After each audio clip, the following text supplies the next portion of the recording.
দারা শব্দটির অর্থ হল পাহাড়ের চূড়ো, আর এই পাহাড় চূড়োয় অবস্থিত গ্রাম বা গাঁওই হল দারাগাঁও।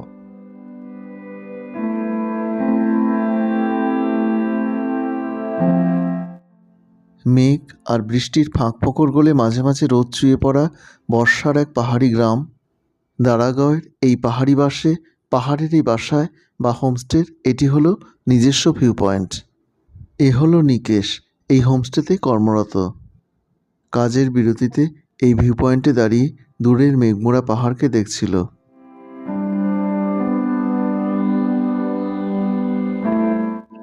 নিচে পাহাড়ের বুক চিরে বয়ে গেছে চেল নদী। একটু নিচে আছে এই হোমস্টের আরেকটি ভিউ পয়েন্ট। জুলাইয়ের প্রথম সপ্তাহে কালিম্পং জেলার গরুবাথান ব্লকের অন্তর্গত এই দারাগাঁওয়ে আমার দুদিনের ঠিকানা ছিল এখানকার একমাত্র হোমস্টে অভিনয় ন্যাচারাল হোমস্টেতে। এখানে দোতলার যে ঘরে আমি ছিলাম তার সংলগ্ন ব্যালকনিতে দাঁড়ালেই সামনের এই দৃশ্যপট কখনো মেঘে, কখনো কুয়াশায়, কখনো রোদে, আবার কখনো বৃষ্টিতে বদলে বদলে যেত।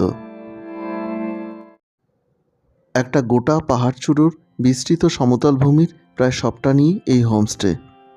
সব মিলিয়ে দারাগাঁওয়ের এই হোমস্টে প্রায় 7 একর জায়গা জুড়ে ছোট ছোট অংশ নিয়েই দাঁড়িয়ে আছে।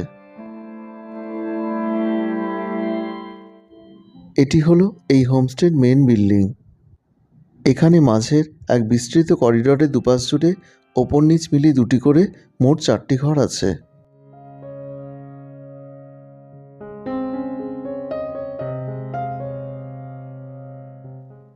ওপরের 2 ঘরের মাঝের এই অংশে বসেই আহার, আর তার সাথেই দূরে পাহাড় দেখার একত্রে সুবন্দোবস্ত করা আছে।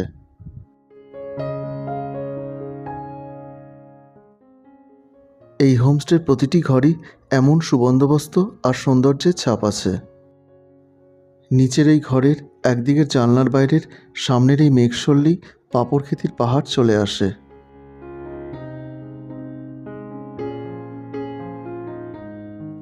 এখানের প্রতিটি ঘরই dressing table, LED TV, centre table, side table, wardrobe, sofa set ইত্যাদি সমস্ত কিছুর সাথেই ইন্টারকম, ওয়াইফাই, লন্ড্রি ইত্যাদি সমস্ত কিছুরই ব্যবস্থা আছে।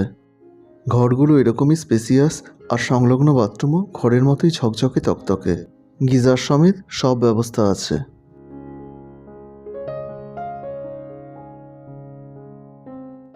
এই রুমের দরজা খুললেই নিজস্ব ব্যালকনি আর সামনের এই লন নিজের মতো করে পাওয়া যায়। এমন স্বাচ্ছন্দ্য আর সুসজ্জিত এই হোমস্টেতে থাকার দৈনিক জনপ্রতি খরচ 1300 টাকা।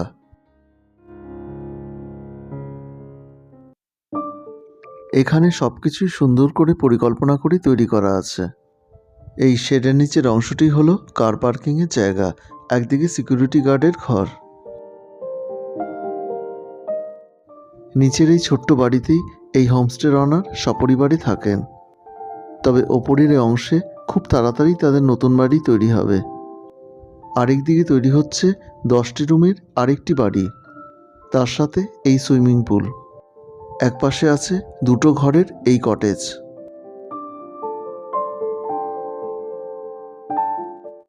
এই হোমস্টের প্রতিটি ঘরই বড়, প্রতিটি ঘরই এমনই খোলামেলা।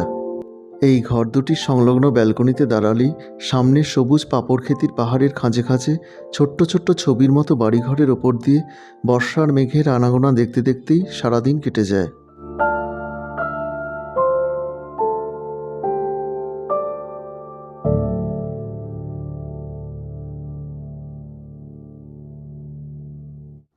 এটা এই কটেজের আরেকটি ঘর।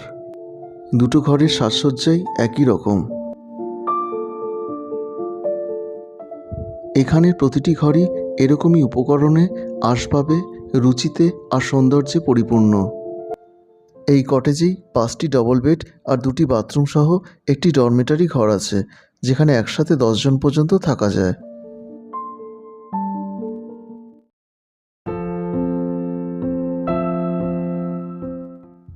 ওপরের ঘর থেকে নিচের এদের খাওয়ার ঘরে আসার পুরো পথের দুপাশ জুড়ে আছে নানান ফুল আর পাতাবাহারের বৈচিত্র্য।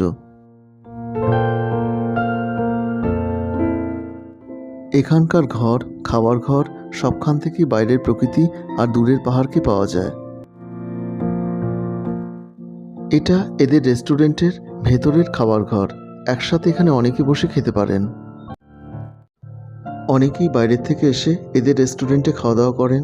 আগে থেকে বলে রাখলে এনারা লাঞ্চের ব্যবস্থাও করে রাখেন। রিসেপশন কাউন্টারের কর্নারটা প্রথমেই চোখে পড়ে। কাঁচের শোকেসের ভেতরে থরে থরে কেক, বিস্কিট, কোল্ড ড্রিঙ্কস রাখা। ঠিক ওপরেই কাঁচের টেবিলের নিচে দেশ বিদেশের নানান টাকা দিয়ে সাজানো। ব্যাপারটা বেশ অভিনব।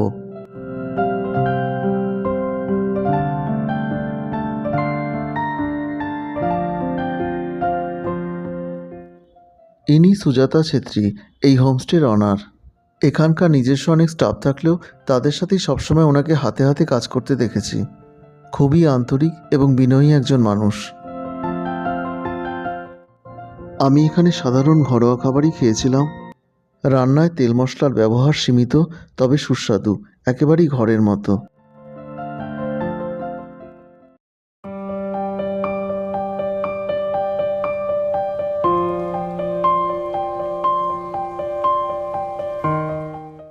সন্ধে হবার মুখে হোমস্টের শেষ প্রান্তের ভিউ পয়েন্টে এসে দাঁড়ালাম।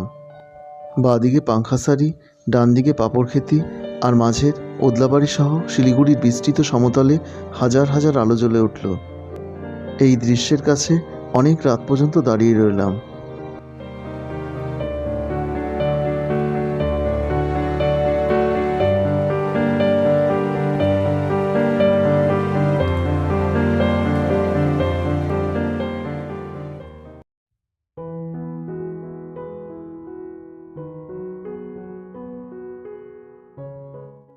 পরদিন ব্রেকফাস্টের পর এখানে যার গাড়িতে এসেছিলাম সে হাস্তা গুরুংয়ের গাড়িতে আশপাশটা ঘুরতে বেরোলাম। আশেপাশে জায়গাগুলোর মধ্যে আছে গরুবাথান, পাপড়খেতি, আম্বিয়া, চগিতার, কুয়াপানি, লাভা, ছান্ডি, সামাবিয়া ইত্যাদি। এই গ্রামের মেন রোডের নিচে আছে এই চাহাত হোমস্টে, তবে এখনও চালু হয়নি। এক জায়গায় এখান থেকে বিভিন্ন জায়গার দূরত্ব সমেত একটা সাইনবোর্ড চোখে পড়ল।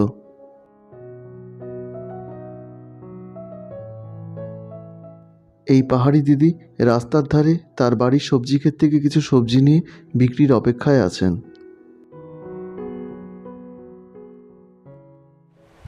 পাহাড়ি পথের গা বেয়ে মাঝে মাঝে এরকম ছোট বড় মাঝারি ঝর্ণার দেখা পাচ্ছিলাম।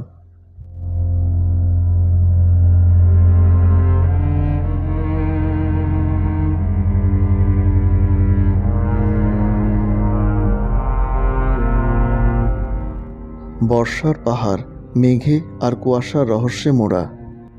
কখনো তার আবরণ উন্মোচিত হচ্ছে, কখনো আবৃত হচ্ছে। সব মিলিয়ে এই সময় পাহাড়ের প্রতিটি বাঁকি রূপে, রোমাঞ্চে আর বৈচিত্র্যে ভরা। সামনের বাঁদিকের পাহাড়ে ডালিমতার আর ডান দিকের পাহাড়ে নিমবস্তির অবস্থান। এই দু পাহাড়ের মাঝে চালসা, ওদলাবাড়ি, শিলিগুড়ির বিস্তৃত সমতল। নিচে সামনের এই সবুজ উপত্যকার বুক জুড়ে এই ছোট ছোট বাড়িঘরগুলোই আম্বিয়াক্তার।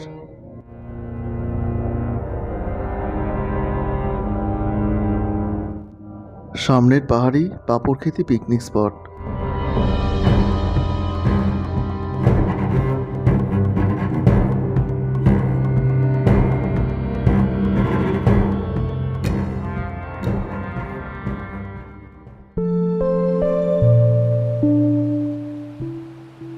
পাপড়খেতির এই ব্রিজের নিচ দিয়ে পাহাড়ি সবুজের বুক চিরে বর্ষার উত্তাল চেল নদী বয়ে গেছে।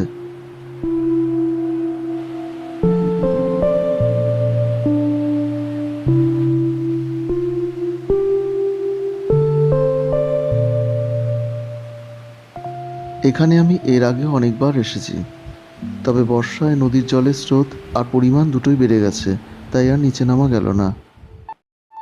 নদীর পাড়ে এই সুবিশাল পাথরখণ্ডের ওপর একটা ছোট্ট শিব মন্দিরও আছে। এখন এখানে লোকাল ফুডের স্টল আর অপশন দুটোই বেড়েছে। ব্রিজ পেরিয়ে এই পথই চলে গেছে লাভার দিকে। এই পথ ধরে চলে এলাম আম্বিয়াক খোলার কাছে।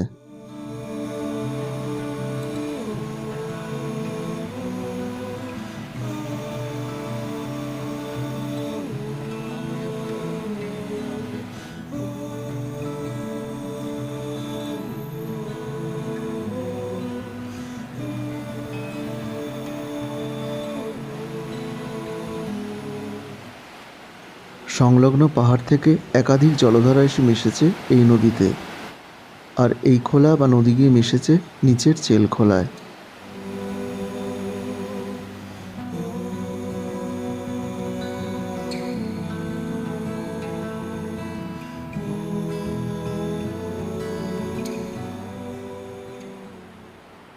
শিলিগুড়ি থেকে গজলডোবা ওদলাবাড়ি হয়ে গরুবাথানের দূরত্ব প্রায় 65 কিলোমিটার।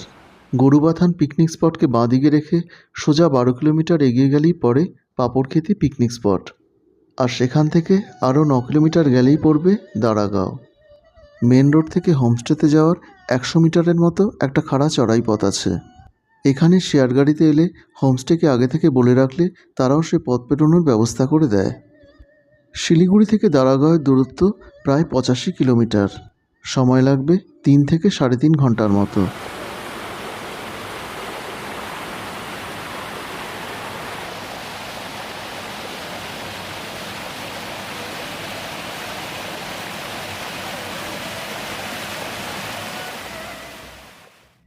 সামনের এই পাহাড়টাই ডালিমতার। এই পাহাড় চূড়োয় আছে বহু প্রাচীন ডালিম ফোর্টের ভগ্নাবশেষ।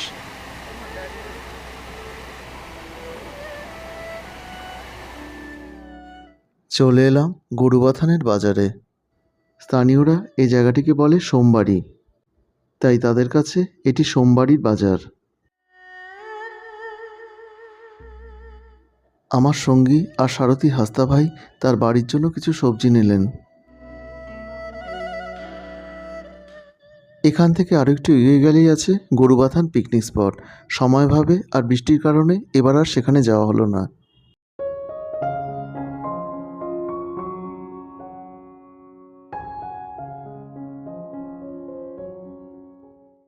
আমি এখানে রাতের খাওয়া ঘরের বাইরের এই অংশেই সারতাম।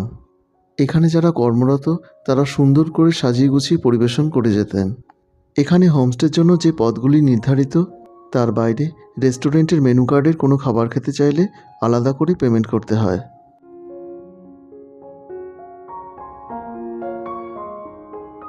রাতের দিকে এই হোমস্টের পরিবেশ কখনো বৃষ্টিতে কখনো কুয়াশায় আরও মায়াবী হয়ে উঠত। তৃতীয় দিনের সকাল ব্রেকফাস্ট করেই এদিন আমি যাই পরবর্তী গন্তব্যের দিকে। এখান থেকে শিলিগুড়ি আসা ও যাওয়ার ছোট রিজার্ভ গাড়ি সরাসরি ভাড়া 3 থেকে 3,500 টাকা। হাস্তা ভাইয়ের নাম্বার আর শেয়ার গাড়ির ব্যাপারে ডেসক্রিপশন বক্সে বিস্তারিত বলা আছে। এটা এনাদের রান্নাঘর, খুবই বড় আর ওপর নিচ মিলিয়ে 2টি অংশে বিভক্ত। এই রেস্টুরেন্টের বাইরের খোলা বারান্দায় বসেও খাওয়ার ব্যবস্থা আছে। স্বাভাবিক কারণেই বাইরের সবুজ দেখতে দেখতে ব্রেকফাস্ট আর লাঞ্চের জন্য এই জায়গাটি আমার পছন্দের ছিল।